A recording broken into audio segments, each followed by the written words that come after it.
안녕하세요. 목자 여러분, 9월 다섯째 주 그룹 큐티 나눔 GQS를 시작하도록 하겠습니다. 먼저 오늘 본문은 열왕기하 13장 1절부터 13절까지의 말씀입니다. 열왕기하 13장 1절부터 13절까지를 함께 교독하도록 하겠습니다. 유다의 왕 아하시아의 아들 요아스의 제23년에 예후의 아들 여호아스가 사마리아에서 이스라엘 왕이 되어 17년간을 다스리며 여호와 보시기에 악을 행하여 이스라엘에게 범죄하게 한 느밧의 아들 여로보암의 죄를 따라가고 거기서 떠나지 아니하였으므로 여호와께서 이스라엘에게 노하사 늘 아람 왕 하사엘의 손과 그의 아들 벤하닷의 손에 넘기셨더니 아람 왕이 이스라엘을 학대함으로 여호아스가 여호와께 간구하매 여호와께서 들으셨으니 이는 그들이 학대받음을 보셨음이라. 여호와께서 이에 구원자를 이스라엘에게 주심에 이스라엘 자손이 아람 사람의 손에서 벗어나 전과 같이 자기 장막에 거하였으나 그들이 이스라엘에게 범죄하게 한 여로보암 집의 죄에서 떠나지 아니하고 그 안에서 따라 행하며 또 사마리아의 아세라 목상을 그냥 두었더라. 아람 왕이 여호아스의 백성을 멸절하여 타작마당에 티끌같이 되게 하고 마병 50명과 병거 10대와 보병 10,000명 외에는 여호아스에게 남겨두지 아니하였더라. 여호아스의 남은 사적과 행한 모든 일과 그의 업적은 이스라엘 왕 역대지략에 기록되지 아니하였느냐. 여호아스가 그의 조상과 함께 잠에 사마리아에 장사되고 그 아들 요아스가 대신하여 왕이 되니라. 유다의 왕 요아스의 제37년에 여호아스의 아들 요아스가 사마리아에서 이스라엘 왕이 되어 16년간을 다스리며 여호와께서 보시기에 악을 행하여 이스라엘에게 범죄하게 한 느밧의 아들 여로보암의 모든 죄에서 떠나지 아니하고 그 가운데 행하였더라. 요아스의 남은 사적과 행한 모든 일과 유다 왕 아마샤와 싸운 그의 업적은 이스라엘 왕 역대지략에 기록되지 아니하였느냐. 함께 13절 읽도록 하겠습니다. 요아스가 그의 조상들과 함께 잠에 이스라엘 왕들과 함께 사마리아에 장사되고 여로보암이 그 자리에 앉으니라. 아멘. 목자 여러분, 우리가 문제를 해결하기 위해서는 이 드러난 표층보다 드러나지 않은 그 심층을 들여다 보아야 합니다.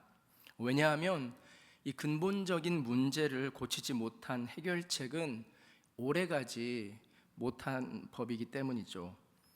여러분, 이 악한 자라 할지라도 그들이 궁지에 몰리면 하나님께 매달리게 됩니다. 때로 하나님은 이 악인들의 간구를 들으시고 그들에게도 긍휼을 베푸십니다. 그러나 잠시 호전된 상황은 온전한 회복을 의미하는 것이 아니죠. 죄가 제거되어야 이 문제가 바로잡히고 또 우리의 신앙이 회복되어야 우리의 삶이 진정으로 회복되는 것입니다. 오늘 함께 읽었던 열왕기하 13장 1절부터 13절의 말씀을 가지고 함께 질문들을 나눠보도록 하겠습니다. 먼저 첫 번째 질문입니다. 여호아스는 어떤 왕이었습니까? 이 질문에 대한 답이 오늘 본문 2절에 잘 나와 있습니다. 2절을 읽어보겠습니다.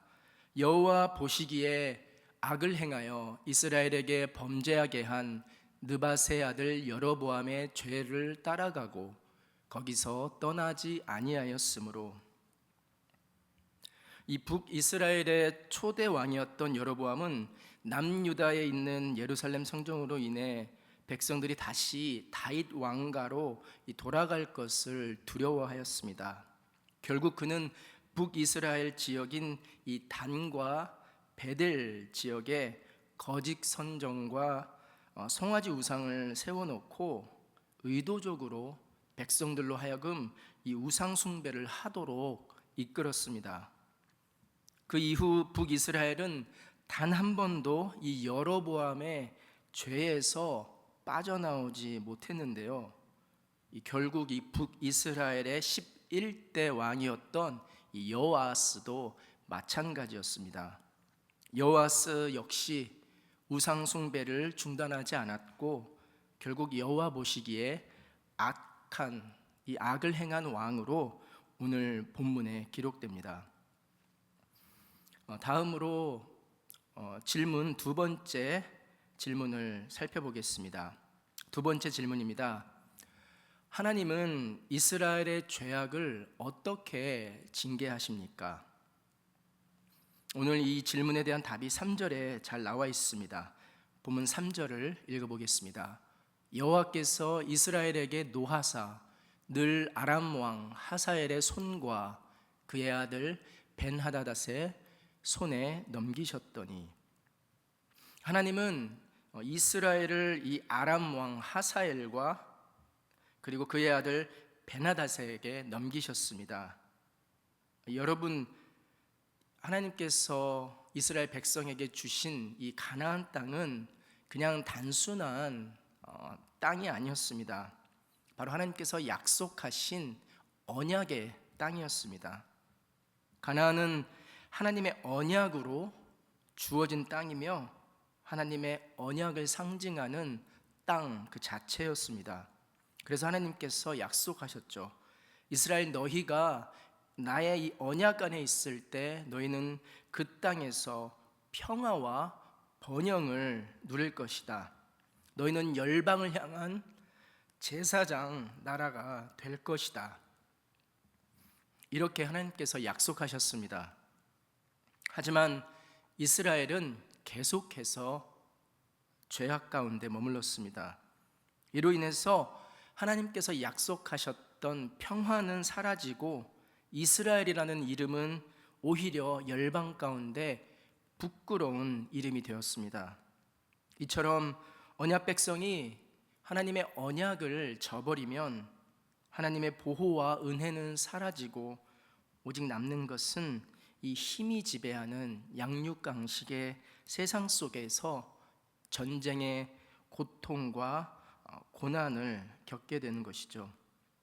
하나님께서는 이스라엘 백성의 죄를 징계하시기 위해 외세의 압박을 사용하셨고, 이것은 이스라엘이 다시 하나님을 찾도록 하시는 하나님의 방법이었습니다. 그럼 이어서 세 번째 질문을 함께 살펴보도록 하겠습니다. 세 번째 질문입니다. 하나님이 아람의 학대로부터 이스라엘을 건지신 이유는 무엇입니까? 오늘 본문 4절을 보시면 여호아스가 여호와께 간구하였기 때문이다, 이렇게 하나님께서 이스라엘을 건지신 이유를 밝히고 있습니다.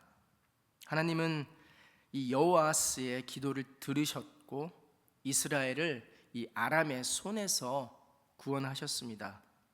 이스라엘은 여전히 죄악 가운데 있었지만 그들이 하나님께 나아와 간구할 때 하나님은 자비를 베푸셨습니다.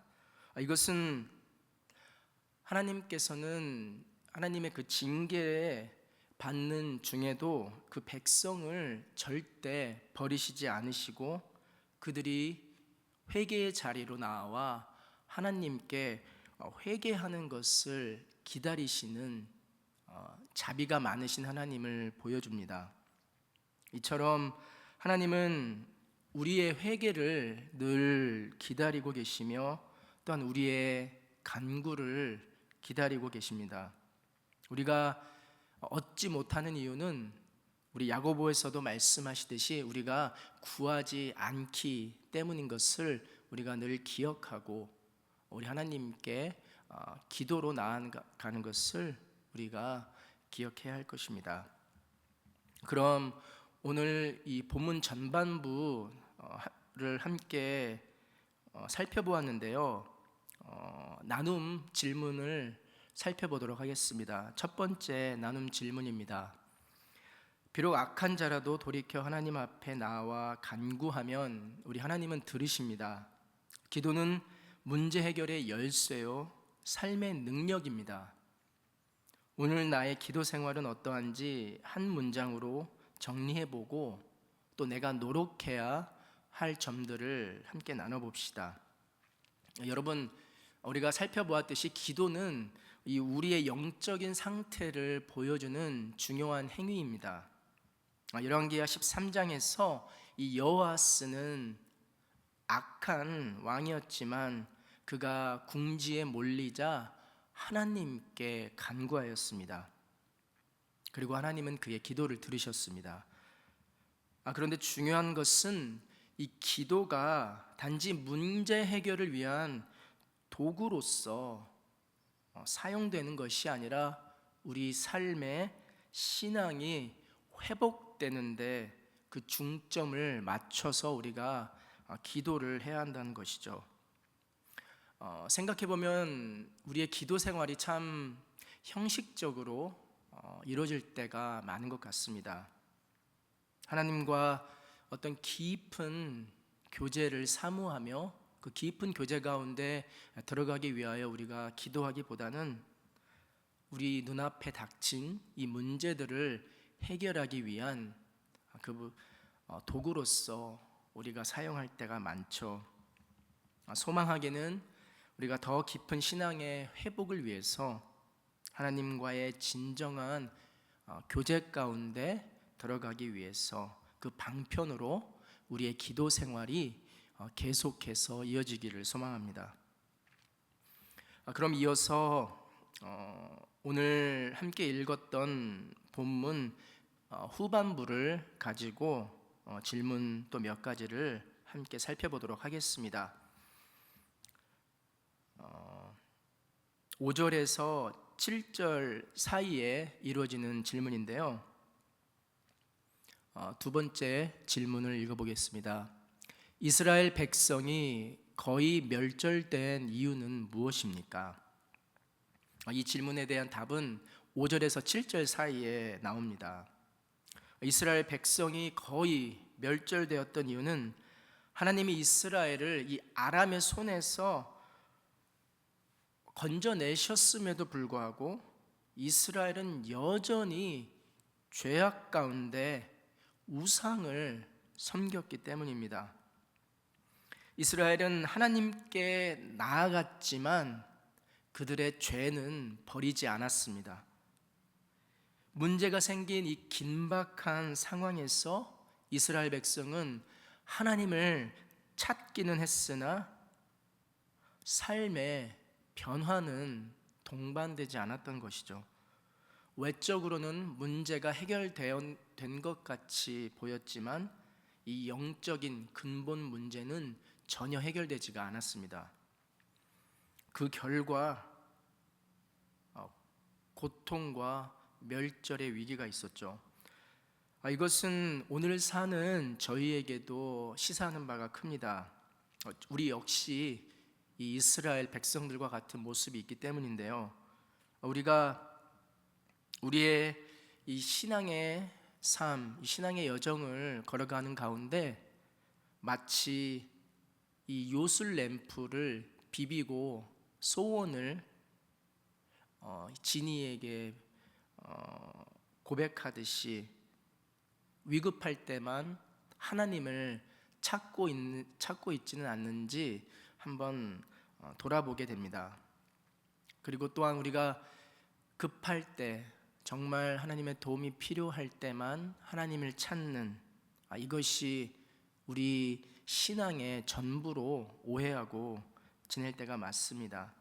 하지만 그럼에도 불구하고 우리 하나님은 그런 저와 여러분을 보시고 여전히 긍휼과 자비로 우리를 사랑하시는 분임을 우리가 기억해야 할 것입니다. 이어서 두 번째 2-2 질문을 함께 살펴보겠습니다. 2-2 질문입니다. 여호아스의 아들 여호아스는 어떤 왕이었습니까? 이 질문에 대한 답이 오늘 본문 10절과 11절에 잘 나타납니다. 10절과 11절을 함께 읽어보겠습니다. 유다의 왕 요아스의 제37년에 여호아스의 아들 요아스가 사마리아에서 이스라엘 왕이 되어 16년간 다스리며 여호와께서 보시기에 악을 행하여 이스라엘에게 범죄하게 한 느밧의 아들 여로보암의 모든 죄에서 떠나지 아니하고 그 가운데 행하였더라.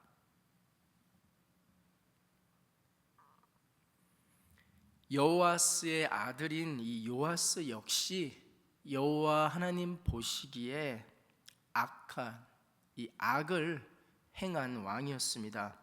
그는 그의 아버지와 마찬가지로 이 초대 왕이었던 여로보암 왕이 지었던 그 죄에서 떠나지 않았고 여전히 우상 숭배를 지속했습니다.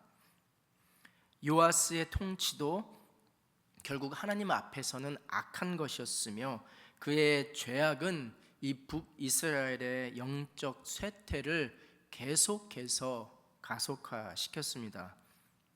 이것은 한 세대의 죄악이 그 다음 세대로 이어지는, 그리고 이 다음 세대로 이어질 때 더 깊이 뿌리 내리는 것을 보여줍니다. 그만큼 이 죄의 결과는 우리 이 개개인들에게만 영향을 미치는 것이 아니라 한 공동체, 한 나라, 이렇게 영향을 미치게 되는 것이죠.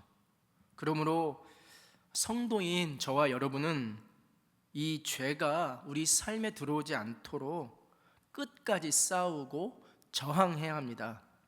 또한 이 죄가 들어오더라도 결코 이것들이 우리 삶에서 뿌리 내리지 못하도록 힘써 싸워야 합니다. 우리가 이 죄의 영향력을 그냥 간과한다면 죄는 이 마치 누룩과도 같아서 우리 삶 전체에 또 우리 공동체 전체에 뿌리 내리는 그러한 악 영향을 미치게 될 것입니다.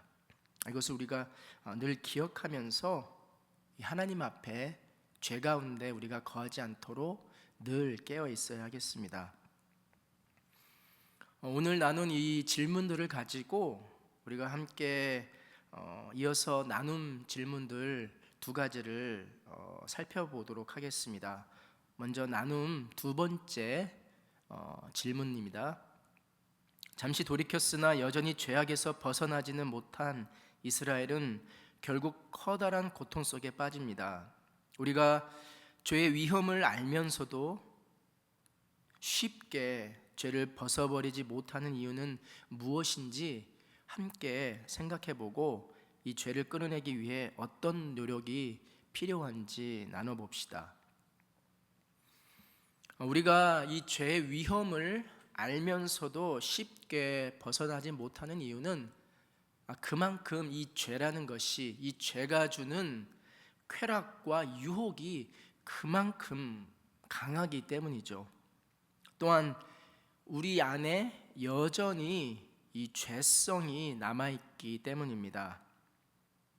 또 다른 이유로는 죄에 대해서 심각성을 우리가 깨닫지 못하기 때문에 이 죄가 하나님과 나의 이 관계에 미치는 영향을 가볍게 여기기 때문이죠.